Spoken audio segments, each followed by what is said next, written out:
Trabajando con nuestros clientes durante muchos años, nos hemos dado cuenta que básicamente hay 4 tipos de enemigos que generan 4 tipos de llamadas a la acción. El primero es lo que nosotros llamamos arrogancia, ¿verdad? Yo me acuerdo que hace muchísimos años, en el 2007, tuve una conversación con una persona de Kodak. En ese momento era presidente de la Asociación de Productoras de Florida, y en una conversación yo le pregunté a gente de Kodak cómo veían el futuro de la imagen digital en el cine, ¿no? Y ellos me dijeron: no hay problema, nunca va a pasar, ningún director serio va nunca a querer grabar en vídeo. Efectivamente, en el año 2007 solo el 10% de los contenidos de entretenimiento se hacían en video, el 90% se hacían en película. Hoy en día se ha invertido. De hecho, en este momento solo se hace en película un 20% se hacen en cine, solo el 20% de los proyectos. Hay algunos directores como Spielberg y algunos más que probablemente nunca van a dejar de trabajar en película, pero la mayoría de los directores se han pasado al vídeo. Entonces, esa arrogancia o esa tendencia de no ver venir el cambio es la primera gran llamada de acción, ¿verdad? Que pasa mucho.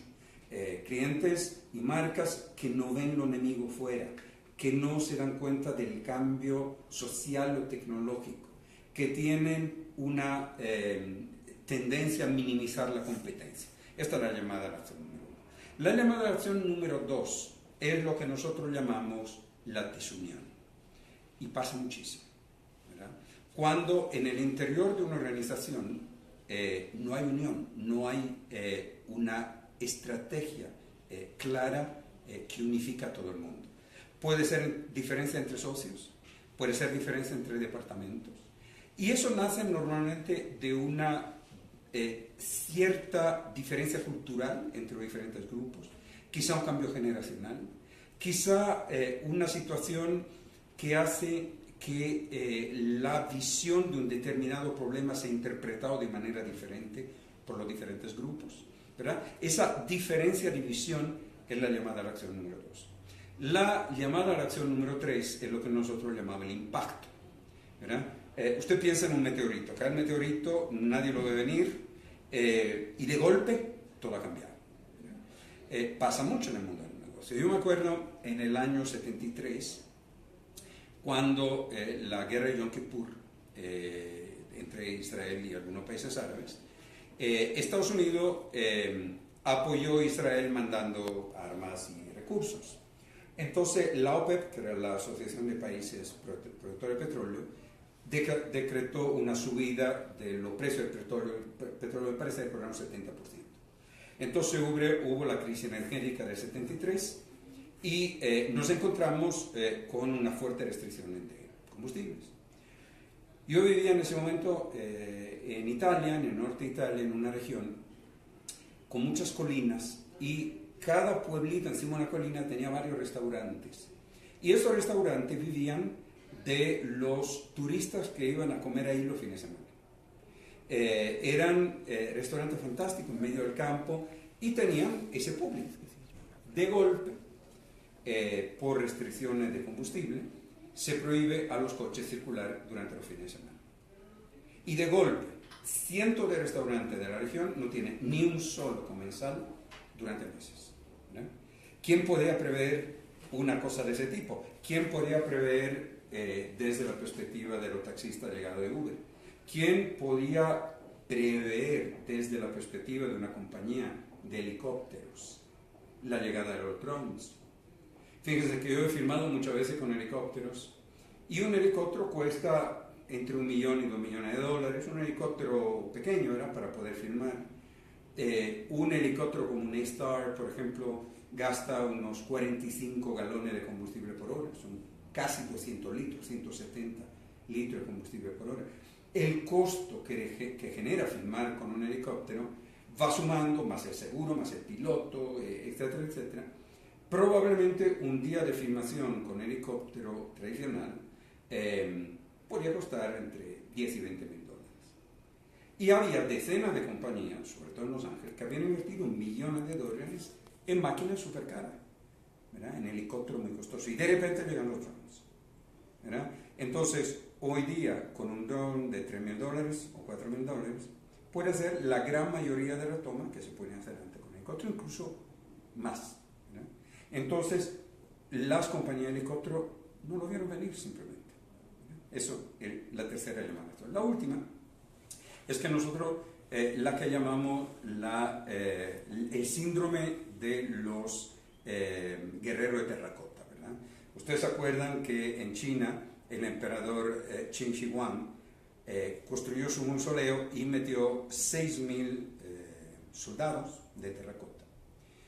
Los soldados a simple vista parecen absolutamente iguales. De hecho, las manos son todas iguales en los 6.000. Toda la cabeza se han hecho con 8 moldes, entonces de los 6.000 han nada más que 8 tipos de cabezas. Y luego, si te acercas, te puedes dar cuenta que hay mínimas diferencias, ¿verdad? A uno le han puesto bigote, al otro le han puesto los ojos más grandes, etc.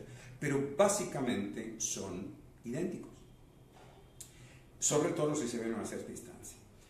Hoy en día, según dice Tim Montag, un famoso publicitario de Estados Unidos, dice que el 80% de los CEOs de compañías creen que sus productos están claramente diferenciados de la competencia. Y sin embargo, solo el 20% de los consumidores está de acuerdo. Es un síndrome muy típico de que los productos, cuando te acerca mucho, quizá le nota diferencia, pero visto desde una cierta distancia, parecen iguales. Y esto se da mucho en categorías maduras o en categorías muy competidas. También se debe a que el desarrollo tecnológico ha indudablemente nivelado mucho los productos y los servicios, ¿no? Y esta es el cuarto tipo de llamada a la acción. Entonces, es muy importante para una marca definir cuál es su llamada a la acción o cuál es la combinación de llamada a la acción. Nos ha pasado hace poco con una marca que cuando llegamos y empezamos a revisar esta llamada a la acción, me dijeron los responsables de la marca, dicen, nosotros tenemos todos esta llamada a la acción. Tenemos problemas de diferenciación, tenemos problemas de arrogancia, tenemos problemas de desunión interna, tenemos problemas de cambios improvisos, ¿verdad? Entonces, cuando una marca logra definir realmente cuál es su llamada a la acción, tiene que definir cómo hace para contrarrestarla y para volver a tener el control de su historia. Hay una sola manera. La única manera es buscar una nueva historia que logre de alguna manera pintar y visualizar una tierra prometida a la que todo el mundo se quiera sumar, tanto dentro como fuera de la compañía, tanto los colaboradores, incluso los directivos, los socios, los miembros del board y también todo el equipo de marketing y los consumidores. Nosotros recomendamos siempre utilizar una fórmula, ¿verdad? Nosotros tenemos una fórmula para identificar la historia que pueda funcionar para contrarrestar unos determinados enemigos y una determinada llamada de acción. Esta fórmula básicamente lo que hacen es traer al mundo de los negocios las herramientas que se han usado en el mundo de la narrativa desde Homero a Spielberg, ¿verdad? Que se han ido reproduciendo una y otra vez durante milenios y probablemente viene de mucho antes de Homero, ¿verdad? Y que funcionan de la misma manera que funciona el cerebro humano, ¿verdad?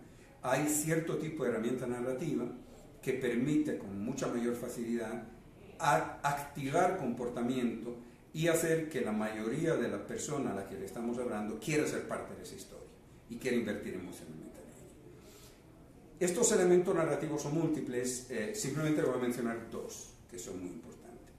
El primero es el juego o el estudio de los arquetipos. Los arquetipos son esos, esas cajitas que existen en el cerebro humano que permiten identificar un determinado personaje, ¿verdad? O sea, todos sabemos cuando vamos a ver una película y vemos un personaje en la pantalla, a los 2 minutos sabemos quién es, ¿verdad? Qué hace, si es bueno, si es malo, cuáles son sus características. Porque el cerebro humano logra fácilmente encajar personajes y marcas en determinados arquetipos. Si alguien te dice, tú eres Robin Hood, sabes inmediatamente que lo que tiene que hacer es robar a los pobres para darle a los ricos, ¿verdad? O sea, hay unos determinados arquetipos que son fácilmente reconocibles por las personas. Entonces, definir cuál es el arquetipo de la marca y cuál es el arquetipo actual de todas las audiencias, tanto internas como externas, y ver si ese arquetipo de esa audiencia es funcional o sería mejor poder transformar ese arquetipo en un arquetipo superior, eso es un reto realmente importante en esa primera fase. El segundo elemento que quiero mencionar son las tramas.